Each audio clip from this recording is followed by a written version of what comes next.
ঢাকা থেকে পাবনা থেকে ঢাকা কথা ছিল হচ্ছে যে 8,000 টাকা, ওনার ড্রাইভার বা ওনার যোগ সাজক এটা নেওয়া হয় 12,500 টাকা, 4,500 টাকা বেশি নিয়েছে। এটা একটা হসপিটাল, সদর হসপিটাল এটা পাবনা। তো ভোক্তা যখন আমাদের কাছে অভিযোগ করে এবং প্রমাণ সহ তখন তাকে নোটিশ করা হয়, উনি আসেন নিয়ে যায় একটা। তো এইবার এসে ওনাকে সেই পুরো টাকাটা ফেরত দেওয়ানো হয়েছে এবং ওনাকে জরিমানা করা হচ্ছে।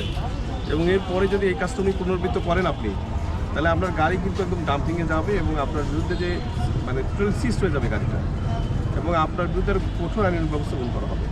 এটা আজকে যেহেতু আমরা এই ধরনের কেস এই প্রথম এটা ফেস করলাম, এই জন্য আমি এখানে এটা সতর্কমূলকভাবে বলে যাচ্ছি এবং অন্যরা যারা ড্রাইভার আছে বা যারা এখানে গাড়ি পরিচালনা করছেন তারাও যেন বিষয়টা অবহিত হয়। ঠিক আছে, আপনাদের সবার জন্য কিন্তু একটা মেসেজ এটা ওনাকে দিয়ে।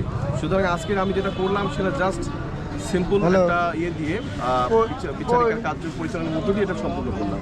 কিন্তু এরপর সবাই শিখলেন এবং জানলেন যে 1 টাকা বেশি যদি নেওয়া যায় এবং ভোক্তা যদি অভিযোগ করে, এই হসপিটাল গেটে বা হসপিটালের এরকম জায়গাগুলোতে কোনো সিন্ডিকেট করার কোনো সুযোগ নেই। সুতরাং সজাগ হবে সবাই। আর তুমি তোমার টাকা বুঝে পেয়েছো? জি, আমি আমার টাকা বুঝে পেয়েছি। বিকাশ প্রকাশ